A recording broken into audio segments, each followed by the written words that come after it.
यकीनन इंग्लैंड अच्छा खेला, फतह का मुस्तहिक था, लेकिन पाकिस्तानी टीम इंडिया की तरह यकतरफा मुकाबले के बाद नहीं आ रही। अपनी बैटिंग के लिए T20 फॉर्मेट के नए खिलाड़ी भी ढूंढना पड़ेंगे और ये बैटिंग आर्डर में तब्दीली के साथ साथ कप्तान भी अब तब्दील करना पड़ेगा। बिस्मिल्लाहिर्रहमानिर्रहीम, मैं आसिफ खान। तमाम देखने सुनने वालों को मेरा सलाम। T20 world cup cricket tournament का फाइनल मैच इंग्लैंड की टीम ने जीता और T20 की नई आलमी चैंपियन बन गई। दूसरी मरतबा इंग्लैंड ने फाइनल जीता है और पहले सन 2010 में इंग्लैंड ने T20 का फाइनल जीता और आज सन 2022 में दोबारा उन्होंने T20 का चैंपियन बनने का उन्होंने एजाज़ हासिल किया। पाकिस्तान के साथ उनका मुकाबला था और आज मैच कहा जा रहा था कि बारिश होगी, सख्त बारिश होगी, 100% बारिश होगी। महकमा मौसमियात ने बड़ी पेशन गोइयाँ की हैं, लेकिन लगता है कि ऑस्ट्रेलिया का महकमा मौसमियात जो है वो भी बस फेल ही हो गया है और आज के मैच में बिल्कुल बारिश नहीं हुई। इस वर्ल्ड कप में जब जब ऑस्ट्रेलिया के महकमा मौसमियात वालों ने जिस मैच में बारिश की खासकर 100% पेशन गोई की तो वो मैच हुआ, और जहां उन्होंने कहा कि शायद बारिश ना हो तो उस मैच में ज़रूर बारिश हुई है। तो ये भी ऑस्ट्रेलियन जो महकमा मौसमियात है उनको भी देखना चाहिए। आज हमारा मुकाबला इंग्लैंड के साथ था। इंग्लैंड की टीम ज़बरदस्त टीम, बैटिंग बॉलिंग फील्डिंग में पाकिस्तान की टीम ने यकतरफा मुकाबले के बाद यकीनन हमारी बैटिंग में फिर खामियां नज़र आईं। हमारी बैटिंग लाइन जो है वो क्लिक नहीं कर सकती। आज ही सिर्फ जो है मसूद ने कुछ रन्स बनाए और साथ शादाब और उनके साथ बाबर आजम, लेकिन जो जिस तरह की हमारे जो बाकी बैट्समैन थे वो बिल्कुल फेल हुए। बल्कि फेल मैं क्या कहूँगा कि बैटिंग जो है इस पिच पर, मेलबर्न की पिच पर, चूँकि रात को भी इस पर बारिश हुई, गुज़िश्ता रोज़ भी इस पर बारिश हुई, तो ख़ासा मुश्किल था बैटिंग करना। तो हमने 137 रन बनाए और 8 खिलाड़ी हमारे आउट हुए 20 ओवर्स में और इंग्लैंड को 138 रन का हदफ मिला। उनके जो पहले 3 खिलाड़ी थे उन्हें जल्दी आउट कर लिए थे। हमारे बॉलर्स ने आज भी शानदार बॉलिंग की। अगर हम रऊस की भी बात करें, अगर हम शादाब की बात करें, अगर हम साथ शहनशाह की, शहनशाह दरमियान में अनफिट हो गए, ये हमारे लिए एक दचका था। वगरना इस जो ये टोटल है इसमें भी लग रहा था कि पाकिस्तान शायद इंग्लैंड को दबोच ले, क्योंकि रन्स काफ़ी ज़्यादा हो गए थे और बालें कम रह गई थी।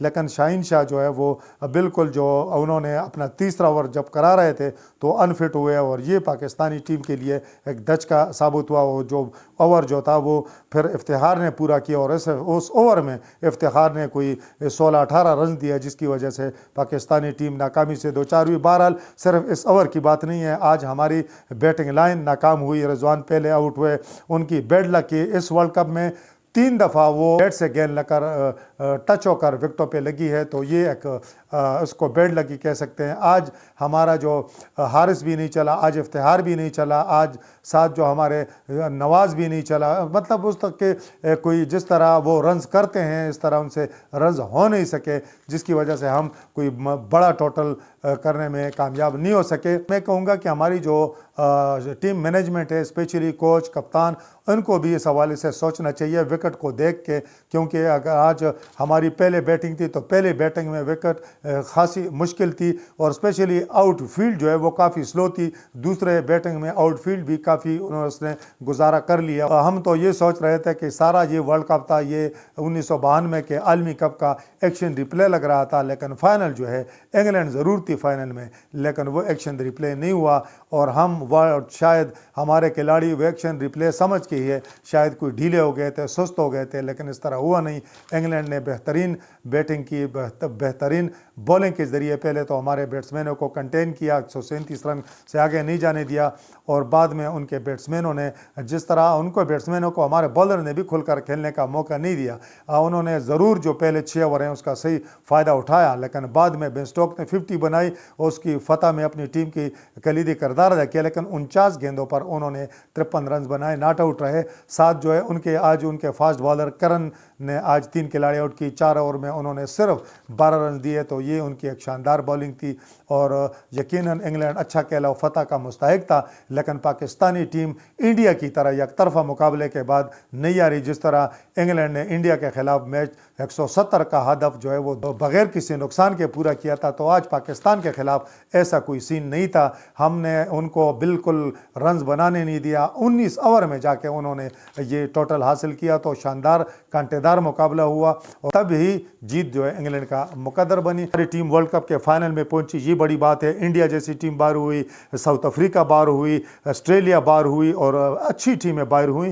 तो न्यूजीलैंड की टीम बाहर हुई, तो वेस्ट इंडीज़ तो पहले मरहले में बाहर हो गई थी। तो ये तो हमारी टीम ने फाइनल के लिए क्वालिफाई किया, फाइनल खेला, मुकाबला करके हारे हैं, तो ये एक अच्छा पहलू है। लेकिन दूसरा, वर्ल्ड कप के इस T20 वर्ल्ड कप के बाद हमने कुछ चीज़ों पर सोचना भी है। सोचना यह है कि हमने अपने बैटिंग आर्डर में तब्दीलियां करनी हैं, तब्दीलियां भी करनी हैं, और साथ साथ जो है मैं तो ये कहूँगा कि कप्तानी पर भी सवालिया निशान उठ रहे हैं। बाबर आजम की जब टीम प्रेशर में आ जाती है, जब बाबर आजम खुद रन नहीं बनाते, तो उसकी कप्तानी जो है उसमें इस वर्ल्ड कप में भी उन्होंने काफ़ी गलतियां की हैं और उससे पहले भी उनसे गलतियां होती रही हैं। लेकिन चूंकि पाकिस्तानी टीम मैचेस जीतती रही है, इसलिए वो गलतियां नज़रअंदाज होती रहीं या वो गलतियां पसे पर्दा चली जाती रहीं। लेकिन इस वर्ल्ड कप में ये चीज़ें सामने आई। मैं एक बात तो तय है कि फ़ख्र ज़मान हमारे बेस्ट प्लेयर वनडे के T20 के, हमने उन्हें, हम लग रहा है कि हम उन्हें अब इस वर्ल्ड कप में तो अनफिट थे, लेकिन हम उन्हें ज़ाया कर रहे हैं। क्यों? क्योंकि वो बाबर आजम है, वो रिजवान के साथ ओपनिंग पर तुले हुए हैं। अब वर्ल्ड कप के बाद अगर हमने T20 फॉर्मेट की अगर टीम कम्बिनेशन बनाना है, एक तो बाबर आजम को अब ओपनिंग छोड़ के वन डाउन पे आना पड़ेगा, साथ जो है फ़ख्र को रिजवान के साथ ओपनिंग करानी पड़ेगी, और इसके अलावा कप्तान जो है T20 में ज़रूर अब तब्दील होना चाहिए। अब शादाब को मौका मिलता है, रिजवान को मौका मिलता है, लेकिन कप्तान को भी तब्दील करना पड़ेगा। कप्तान तब्दील करने का ये मकसद नहीं है कि बाबर आजम जो है ये फेल हो गए हैं या बहैसियत बैट्समैन फेल हैं, इसलिए उनको कोई खड़े लाइन लगाने के लिए हम ये कह रहे हैं। इसलिए कह रहे हैं कि बाबर आजम कप्तानी का प्रेशर जो है वो अहम मैचेस में, वो प्रेशर गेम में वो ना वो फिर बैटिंग कर सकते हैं और ना कैप्टनसी सही कर सकते हैं। इसलिए अगर कप्तान कोई और होगा तो वो अच्छे तरीके से बग़ैर किसी दबाव के वो अपने बैटिंग को एंजॉय कर सकेंगे, और हमें बैटिंग लाइन में स्पेशली जो है बैटिंग कम्बिनेशन तब्दील करना पड़ेगा। और हमें कम से कम अगर हम मुस्तकबिल की जानब देखते हैं तो हमें नए खिलाड़ी भी ढूंढने पड़ेंगे, और जिन खिलाड़ियों ने इस वर्ल्ड कप में परफॉर्म किया है, इस वर्ल्ड कप में अगर हम देखें तो हारिस ने अच्छा परफॉर्म किया, गो की छोटी छोटी इनिंग्स के लिए, लेकिन अच्छी इनिंग्स के लिए। इफ्तिखार जिस पे सबसे ज़्यादा तनकीद होती थी, उसने भी कम से कम 2 मैचेस में निसफ सेंचुरियाँ बनाई। एक नाकाम मिडल ऑर्डर में वो उनके लिए उसने अच्छा परफॉर्म किया। शान मसूद ने भी अच्छा परफॉर्म किया, गो के वो T20 में मिसफिट नज़र आते हैं, लेकिन उसने अच्छा परफॉर्म किया। और नवाज़ को हमने बॉलिंग में ज़्यादा आजमाया नहीं, उसकी वजूहात क्या हैं? क्योंकि हमारे पास फास्ट बॉलर पूरे थे या कोई और वजह थी।